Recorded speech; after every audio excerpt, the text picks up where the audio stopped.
Guys, আমি Pampa blogger আবারও চলে আসলাম তোমাদের সামনে একটা ছোট্ট একটা মিনি ব্লগ দিয়ে। আজকের ব্লগটা কি দিয়ে শুরু হচ্ছে বলো তো? তরমুজ দিয়ে। তো বাট আমি তরমুজ দিয়ে আজকে কি বানাবো বলো তো? আইসক্রিম। তো আমার ফ্রিজে একটু তরমুজ ছিল, তো তরমুজটা কয়দিন ধরে পড়েছিল, কেউ খাবে না, তো ভাবলাম যে সবাই তো আইসক্রিম বানায় এটা সেটা দিয়ে, তো আমি এবার ফার্স্ট টাইম আমি এই তরমুজটা দিয়ে আইসক্রিম বানিয়ে দেখি পারি কি না। তো এদিকে আমি তো মেয়ের উপর ভীষণ চণ্ডী হয়ে গেছি, দেখেছো চণ্ডীর মতন হয়ে গেছি। ওরা যা অত্যাচার করে না, মানে ভিডিও বানানোর সময় বাচ্চা থাকলে যত মানে ওদের কথা তখন ভিডিও বানানোর সময় হয়। তো বাট যাই হোক, আমি তো রেগে টেগে গেছি, তারপর একটু শান্ত হলাম, তারপর আস্তে আস্তে সব পুরো তরমুজটাকে সুন্দর করে আর চামচ কেটে কেটে পরিষ্কার করে নিলাম। দেখেছো কত সুন্দর করে পরিষ্কার করে তুলে নিয়েছি। তো বাট একটা পাত্রে নিয়েছি, তো একটা করে বীজগুলোকে বের করতে হবে। বীজ না বার করলে তো ভালো হবে না, কারণ বীজ তো মুখের তলায় পড়লে ভালো লাগবে না।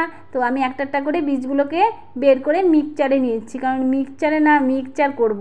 মিক্সচার না করলে তো রস ভালো বেরোবে না। হ্যাঁ বেরোবে জানি, তরমুজ অনেকটাই নরম, তো মিক্সচার করলে একটু ভালোই হয়, ভালো মোলায়েম হবে, একদম পুরো জলের মতন হবে। তার জন্য আমি মিক্সচারে নিয়ে নিচ্ছি একবারে মিক্সচার করার জন্য।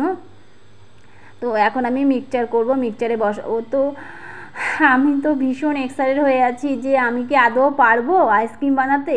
কখনো বানাইনি, আমি জানি আমি যেই কাজই করি না কেন একটু হলে সফলতা পাই, জানি না এই কাজে সফলতা পাবো কি না, কারণ এই প্রথমবার আইসক্রিম বানাচ্ছি বলে কথা।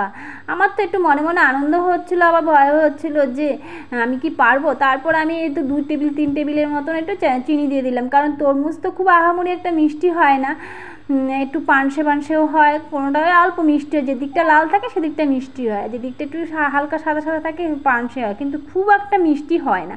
তো আমার কাছে আইসক্রিম বানানোর কোনো খাপ ছিল না, যেহেতু আমি প্রথমবারের মতন আইসক্রিম বানাচ্ছি। তো বাট আমি চায়ের কাপের মধ্যে নিয়ে নিলাম আইসক্রিম, মানে তরমুজের রসটাকে নিয়ে নিলাম।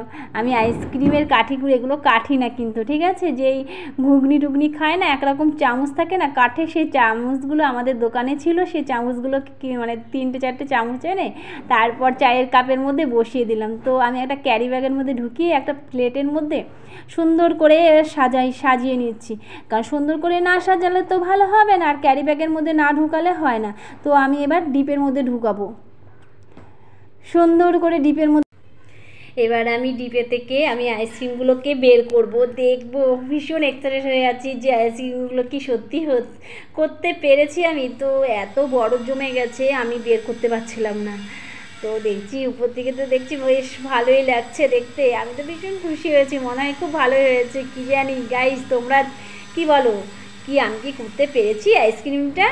ও কি ফাটাফাটি দেখতে হয়েছে, দেখেছো? এই প্রথমবার আমি আইসক্রিম করেছি, খেতে যেরকমই হোক না কেন দেখতে তো দেখতেই ভালোই হয়েছে। তো পুরো লেগে গেছে, তো দেখেছো কি সুন্দর উঠেছে। চলো এবার আমি বরকে দেবো খেতে। আমার বর তো দেখি অবাক হয়ে গেছে, এত সুন্দর আইসক্রিম বানিয়েছে আমার বউ তরমুজ দিয়ে, তাও আবার তরমুজ দিয়ে। তারপর দেখো আমি ছোটো প্রিন্সেসকে দিতে যাচ্ছি, ছোটো প্রিন্সেস তো ছোটো খুব, ও খেতেই চায় না, এমনি কোনো খাবার খায় না, তো ও নিয়ে আবার ভয় পাচ্ছে। তো আমি এবার টেস্ট করে দেখি কেমন হয়েছে আইসক্রিমটা। ও খেতে তো সেই হেভি খেতে। তবে কার কার ভালো লেগেছে এই আমার তরমুজ দিয়ে আইসক্রিমটা কমেন্ট করবে।